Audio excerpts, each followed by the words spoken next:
اللہ کی راہ میں حضرت عاصم رضی اللہ تعالی عنہ بن ثابت انصاری حضرت محمد مصطفیٰ صلی اللہ تعالی علیہ وسلم کے بہت پیارے صحابی تھے۔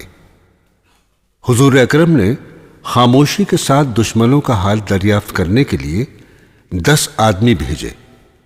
ان 10 آدمیوں میں حضرت عاصم بن ثابت انصاری بھی تھے، اور انہیں کو حضور صلی اللہ تعالی علیہ وسلم نے اس جماعت کا امیر مقرر کیا۔ یہ لوگ جب دشمنوں کے قریب ایک جگہ پہنچ گئے تو دشمنوں کو کسی نہ کسی طرح ان کے آنے کی اطلاع ہو گئی۔ وہ تقریباً 100 آدمی مسلح تیر کمان لے کر اور گروہوں میں بٹ کر ان کی تلاش میں نکل پڑے اور ان کے قدموں کے نشان دیکھتے ہوئے چلے۔ جب حضرت عاصم اور ان کے ساتھیوں کو معلوم ہوا تو ایک جگہ یہ لوگ چھپ گئے، لیکن دشمنوں کو ان کا پتہ چل گیا اور انہوں نے ان کو گھیر لیا اور کہا، اپنے آپ کو ہمارے حوالے کر دو، ہم تم سے وعدہ کرتے ہیں کہ ہم تم کو قتل نہیں کریں گے۔ حضرت عاصم نے کہا، میں ان لوگوں کی ذمہ داری پر اپنے کو ان کے سپرد کرنے پر تیار نہ ہوں گا جو اللہ اور اس کے رسول کو نہیں مانتے۔ یہ کہہ کر اللہ تعالیٰ سے دعا کی، اے اللہ، اپنے پیارے نبی کو ہمارے حال کی اطلاع فرما دیجئے، اور میرا سر تیرے راستے میں کاٹا جا رہا ہے، تو ہی اس کا محافظ ہے۔ اب کیا تھا، دشمنوں کی طرف سے تیروں کی بارش ہونے لگی۔ انہوں نے بھی اپنے ترکش سے تیر نکال کر مقابلہ کیا۔ آخر کار مقابلہ کرتے ہوئے شہید ہو گئے۔ اللہ تعالیٰ نے ان کی دعا قبول فرمائی۔ حضور اکرم صلی اللہ تعالی علیہ وسلم کو واقعے کا علم اسی وقت ہو گیا، اور شہادت کے بعد جب جب دشمنوں نے ان کا سر کاٹنا چاہا تو شہد کی مکھیاں ابر کی مانند ان کی لاش کے گرد جمع ہو گئیں۔ دشمنوں نے سوچا رات کو جب یہ اڑ جائیں گی تو سر کاٹ لیں گے، مگر رات کو ایسی تیز بارش ہوئی کہ ان کی لاش کو وہ بہا لے گئی۔ اس جماعت کے اور بھی آدمی شہید ہو گئے۔ اب صرف حضرت خبیب رضی اللہ تعالی عنہ، زید بن وسنہ رضی اللہ تعالی عنہ اور عبداللہ بن طارق رضی اللہ تعالی عنہ رہ گئے۔ ان تینوں حضرات سے پھر دشمنوں نے عہد و پیمان کیا کہ اگر تم اپنے آپ کو ہمارے سپرد کر دو گے تو تم کو قتل نہیں کریں گے۔ یہ تینوں آدمی ان کے وعدے پر ان کے پاس آ گئے، لیکن جب انہوں نے ہتھیار ڈال دیے تو دشمنوں نے بد عہدی شروع کی۔ انہی کی کمانوں کے تانت نکال کر ان کے دونوں بازو باندھ دیے۔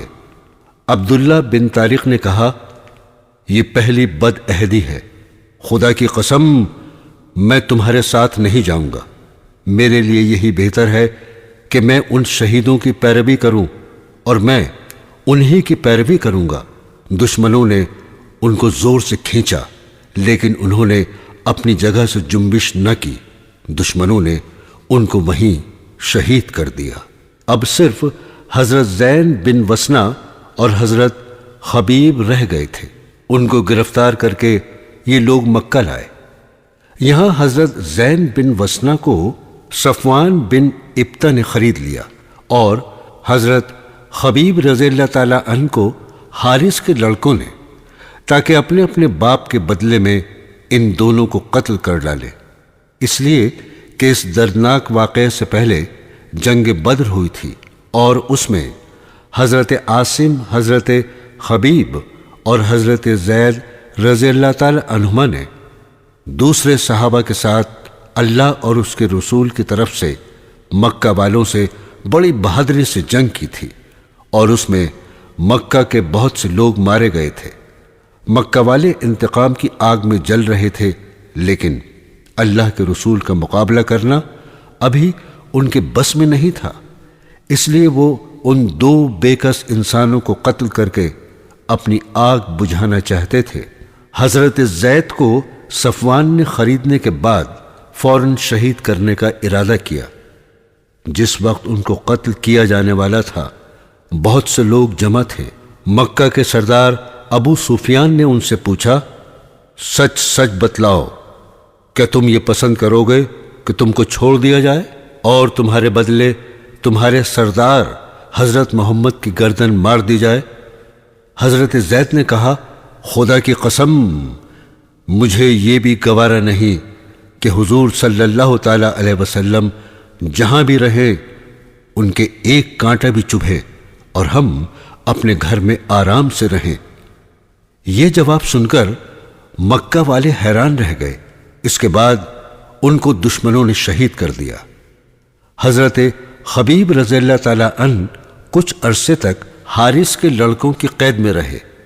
اسی دوران کا واقعہ ہے کہ حضرت خبیب نے ایک دن حارث کی کسی لڑکی سے استرا مانگا، اس نے دے دیا۔ اس عورت کا ایک چھوٹا بچہ ماں کی غفلت سے حضرت خبیب کے پاس آ گیا۔ انہوں نے اس کو اپنے زانوں پر بٹھا لیا اور اس وقت استرا ان کے ہاتھ میں تھا۔ یہ حال دیکھ کر عورت بہت پریشان ہوئی۔ حضرت خبیب نے اس کی پریشانی دیکھ کر کہا، تم ڈرتی ہو کہ میں اس کا قتل کر دوں گا؟ نہیں، میں ہرگز ایسا نہ کروں گا۔ یہی عورت خدا کی قسم کھا کر کہتی تھی، میں نے حضرت خبیب کا جیسا اچھا قیدی کبھی نہیں دیکھا۔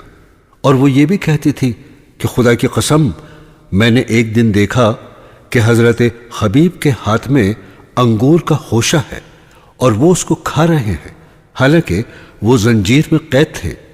مکہ میں اس وقت کوئی پھل نہیں تھے۔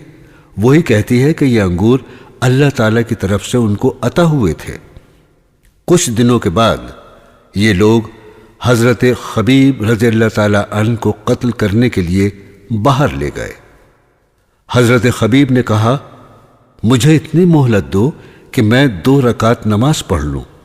یہ بات دشمنوں نے مان لی۔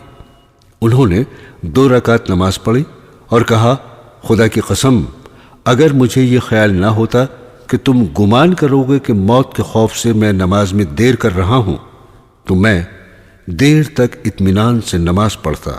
اس کے بعد انہوں نے دعا مانگی، اے اللہ، ان لوگوں کو گن گن کر مار اور کسی کو نہ چھوڑ۔ پھر کچھ اشعار پڑھے جن کا مطلب یہ ہے، جب میں اللہ کی راہ میں مر رہا ہوں تو مجھے کوئی پرواہ نہیں، میرا گرنا اللہ کے لیے ہے، چاہے جس پہلو پر گروں یہ اللہ کی قدرت ہے، اگر وہ چاہے تو میری کھال کے ٹکڑے ٹکڑے میں برکت عطا فرما دے۔ حضرت خبیب رضی اللہ تعالی عنہ نے شہادت کے وقت 2 رکعت نماز پڑھنے کی سنت نکالی۔ اللہ تعالیٰ نے